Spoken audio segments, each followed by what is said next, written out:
আল্লাহ রাসূলের এক সাহাবী আনাস রাদিয়াল্লাহু তাআলা আনহু থেকে বর্ণিত মুসনাদে আহমদের হাদিস, উনি বলেন যে কুন্না জুলুসান মা নবী সাল্লাল্লাহু আলাইহি ওয়াসাল্লাম, আমরা আনাস রাদিয়াল্লাহু তাআলা আনহু বলেন যে আমরা সকলেই আল্লাহর রাসূলের সাথে মসজিদে বসা ছিলাম। আল্লাহ রাসূল মসজিদে ছিলেন, আমরাও মসজিদে ছিলাম। আতলাকা রাজুলুম মিনাল আনসার, আনসারী এক লোক আসলো আমাদের কাছ থেকে। লোকটা খুব বেদুইন, গ্রাম্য মানুষ, ওই অনেক অনেক ভিতর থেকে এসেছে। আরবের লোকদের সাথে তেমন সম্পর্ক নাই, অনেক বেদুইন গ্রাম্য। জুতাগুলা হাতে নিয়ে মসজিদে ঢুকছে, প্রচুর পানি দাড়ি দিয়ে পড়ছে। তো আল্লাহ রাসূল ওই সাহাবীকে দেখে বললেন, তোমরা ওই যে গ্রাম্য লোকটা দেখছো না, ওই লোকটা না জান্নাতি। সমস্ত সাহাবীরা আশ্চর্য হয়ে গেছে যে এই লোককে তো আমরা কেউ চিনি না। আরেক হাদিসে পাওয়া যায় কুল্লু যায়িফিন ওয়া মুতাদাআফুন আহলুল জান্নাহ, প্রত্যেক দুর্বল প্রজাতির মানুষ এবং যারা এই প্রচার বিমুখ, আমরা মনে করি যে পাগড়ি লাগালেই মনে হয় জান্নাতে যাবে, অমুক অমুক জান্নাতে যাবে। আসলে কে যে জান্নাতে যায় এটা বলা যায় না। দেখবেন যে জান্নাতে অমুক এক দুর্বল প্রজাতির মানুষ রিস্কা চালায়, কোনো সুনাম নাই, সুখ্যাতি নাই, জান্নাতের উচ্চ স্তরে পৌঁছে গেছে। আল্লাহ রাসূল এটাই বলছেন যে জান্নাতে যাবে যারা দুর্বল পর্যায়ের মানুষ, কোনো অহংকার নাই, কিছু নাই, খুব দুর্বল ভাবে থাকে, নামাজ পড়ে আবার চলে যায়, শরীরের মধ্যে কোনো আলাদা অহংকার নাই, ওই সমস্ত লোক হবে জান্নাতি মানুষদের বৈশিষ্ট্য। তো ওই সাহাবীকে দেখে সমস্ত সাহাবীরা অবাক, এই সাহাবীকে তো কোনোদিন দেখি নাই, আবার আল্লাহ রাসূল বলছেন জান্নাতি, আচ্ছা থাক বাদ দিই। পরের দিন আবার ওই লোক আসছে, দাড়ি দিয়ে ওজুর পানি পড়ছে, জুতাগুলা হাতে নিয়ে একদম গ্রাম্য মানুষের মতো আসছে। আল্লাহ রাসূল সবাইকে ডেকে বলছেন, এই তোমরা কি জান্নাতি মানুষ দেখতে চাও? তাইলে ওই লোকটার দিকে দেখো, ওই লোকটা হলো জান্নাতি। দ্বিতীয় দিনও আল্লাহ রাসূল ওই লোককে জান্নাতি বললেন। তৃতীয় দিন আল্লাহ রাসূল সবাইকে বললেন, এই তোমরা কি জান্নাতি মানুষ দেখতে চাও? তাহলে ওই লোকটার দিকে দেখো, ওই লোকটা হলো জান্নাতি।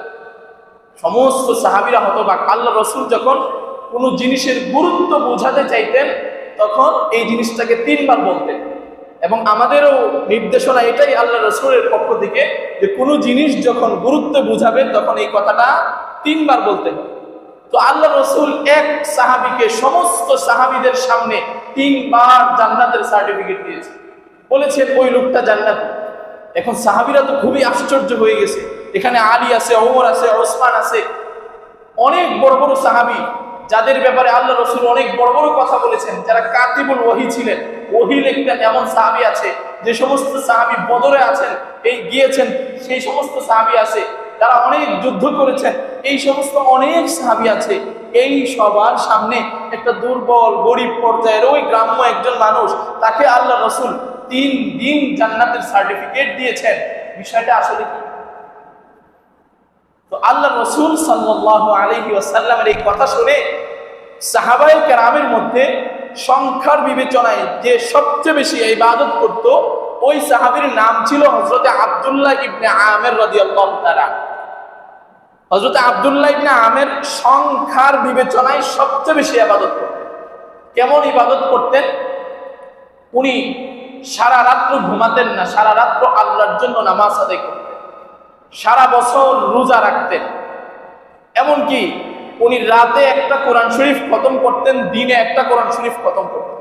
মানে ওনার পুরা জীবনকে, নিজের যে জৈবিক চাহিদা, নিজের জীবন যৌবন সবকিছু আল্লাহর জন্য দিয়ে দিচ্ছেন। নিজের কোনো চাহিদা নাই, স্ত্রী সন্তান নাই, কিছু নাই, খাইলে খাই না খাইলে নাই, সারা দিন আল্লাহর জন্য রোজা রাখে, রাতে সারা রাত দাঁড়ায় থাকে, কোনো নিজের কোনো মৌলিক চাহিদা সবকিছু বিসর্জন দিচ্ছে। হযরত আব্দুল্লাহ ইবনে আমির বলেন যে আমি এত কিছু করি, দিনকে রাত বানায়, রাতকে দিন বানায়, এত মেহনতের পরেও আল্লাহ রাসূল, বাকি সব সাহাবী জান্নাতি, বাকি আলাদাভাবে আমাকে তো আল্লাহ রাসূল কোনোদিন জান্নাতে বলেন নাই। এক কাজ করি, ওই সাহাবী মনে হয় আমার চেয়ে বেশি আমল করে, আমরা সবাই মিলে ওই সাহাবী কি করে আমি দেখবো। আমি সারা রাত নামাজ পড়ি, ওই সাহাবী মনে হয় আমার চেয়েও বেশি কিছু করে, দেখার খুবই প্রয়োজন।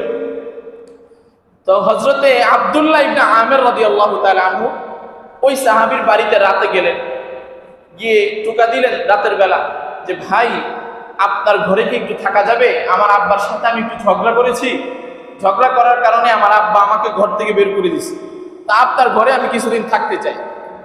তো ওই সাহাবী বললেন ঠিক আছে আসো থাকো। তো আসলে তো তার থাকা উদ্দেশ্য না, সে মিথ্যা কথা বলে দেখতে চায় ওই সাহাবী কি আমল করে। তখন এশারের নামাজ পড়েছেন সাহাবী, আর হযরত আব্দুল্লাহ ইবনে আমের কম্বল মুড়ি দিয়ে ঘুমানোর ভান করে একটু ছিদ্র করে দেখে ওই সাহাবী কি করতে চায় ওই সাহাবী। তো উনি দেখলেন যে এশারের নামাজ পড়ে চুপচাপ এসে ঘুমায় গেছে। উনি তো খুব আশ্চর্য, আল্লাহ রাসূল 3 দিন জান্নাতের সার্টিফিকেট দিয়েছেন সমস্ত সাহাবীর মধ্যে, আর এই সাহাবী কিনা এশারের নামাজ পড়ে ঘুমায় যায়। আমি তো মনে করছিলাম যে এই সাহাবী পুরা একদম আব্দুল কাদের জিলানী হবে, সারা রাত মনে হয় ইবাদত করে। উনি মনে হয় অসুস্থ আছে, আরেকদিন দেখি। কোনো বিষয়ে সিদ্ধান্তে পৌঁছার জন্য 3 বার দেখার প্রয়োজন, একবার দেখে কোনো সিদ্ধান্ত নেওয়া যায়। তো দ্বিতীয় দিন আবার এশারের পরে উনি শুয়ে গেছেন, শুয়ে দেখেন কম্বল ফাঁকি দিয়ে আবার ঘুমায় গেছে। এটা কেমন কথা?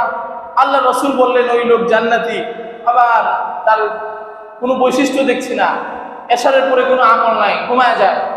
আরেকদিন দেখি, তৃতীয় দিন দেখে তার আর সহ্য হয় না, কয় আসলে আমার বাবার সাথে কোনো ঝামেলা নাই, আপনি আমাকে একটা কথা বলেন, আল্লাহ রাসূল আপনাকে 3 দিন জান্নাতি বলেছেন, সেটা দেখার জন্য আপনি স্পেশাল কি আমল করেন, সেটা দেখার জন্য আমি আপনার কাছে এসেছি।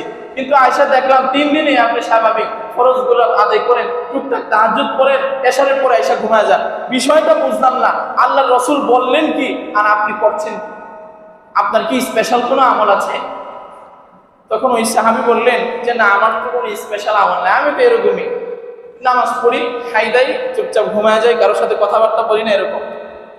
আচ্ছা, ওই সাহাবী বললেন আব্দুল্লাহ ইবনে আমের, কয়টা আল্লাহ রাসূলের বিষয়, উনি হয়তো বিশেষ কোনো দিক বিবেচনায় এই কথা বলেছেন। উনি চলে যাচ্ছিলেন, যখন উনি চলে যাচ্ছিলেন তখন তাকে ডাক দিলেন, এই শোনো, আমার হয়তো কোনো আমল নাই, তবে আমার দিলের একটা অবস্থা আছে, হয়তো সংখ্যার বিবেচনায় হাজার হাজার রাকাত তাহাজ্জুদ নাই, দান সদকা নাই, কিন্তু আমার দিলের একটা অবস্থা আছে, আমার একটা মানসিকতা আছে। কি? ওয়ালাইসা ফি কলবি গিশশুন লিআহাদিন, আমার এই অন্তরে আল্লাহর দুনিয়ায় কারো জন্য কোনো বিদ্বেষ, এটাই আমার আমল। আমার অন্তরে দুনিয়ার কারো জন্য কোনো বিদ্বেষ নেই।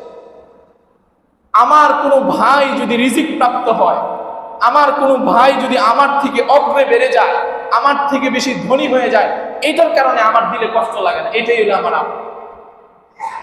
দেখেন কত বড় আমল। এক সাহাবী সারা রাত নামাজ পড়ে, সারা দিন রোজা রাখে, দিনে একবার কোরআন খতম করে, রাত্রে একবার কোরআন খতম করে, এরপরেও ওই সাহাবীকে আল্লাহ রাসূল স্পেসিফিক ভাবে জান্নাতি বলেন নাই। কিন্তু একজন সাহাবী আমল কম, কিন্তু দিলের অংশ বিশেষ, দিলটা তার এভাবে তৈরি হয়েছে, এই দুনিয়ার মধ্যে কারো প্রতি হিংসা নাই, বিদ্বেষ নাই। এই অবস্থার কারণে আল্লাহ রাসূল তাকে 3 বার জান্নাতি বলেছে। এই জন্য মুরব্বীরা বলেন তাহাজ্জুদ পড়া খুবই সহজ। এলান দিলেন, একদিন এসকে তাহাজ্জুদ পড়ে ফেললেন। ফজর পড়া খুব সহজ, নফল পড়া খুব সহজ, কিন্তু দিল থেকে হিংসা সরানো এর চেয়ে তো 1000 গুণ বেশি কঠিন। এই জন্য ইবাদত করার মজা যদি পেতে চান, যারা দেখবেন এই যে অন্যের সুখে বেশি কষ্ট পায়, এদের দিন বেশি ভালো যায়। অন্যের সুখ দেখতে দেখতে নিজে জ্বলতে জ্বলতে এই দিন শেষ হয়ে যায়। এই জন্য হিংসা ছাড়তে হবে। ইবাদত করেন, নফল অল্প করেন, দিলের অবস্থা পরিবর্তন করেন, দিল পরিবর্তন করেন। দিল যতক্ষণ পরিবর্তন না হবে, আপনার এই প্রকাশ্য ইবাদত ততক্ষণ পরিবর্তন হবে না। আপনার দিলে হিংসা বিদ্বেষ বাদ দিয়ে আল্লাহর ভয় ঢুকিয়ে নামাজ পড়েন, অনন্য দিনের নামাজের চেয়ে আপনার এই নামাজ 1000 গুণ কোয়ালিটি ফুল হবে, অনেক বেশি সমৃদ্ধ হবে। এজন্য দিলের যে সমস্ত গুনাহ আছে এগুলা ছাড়তে হবে।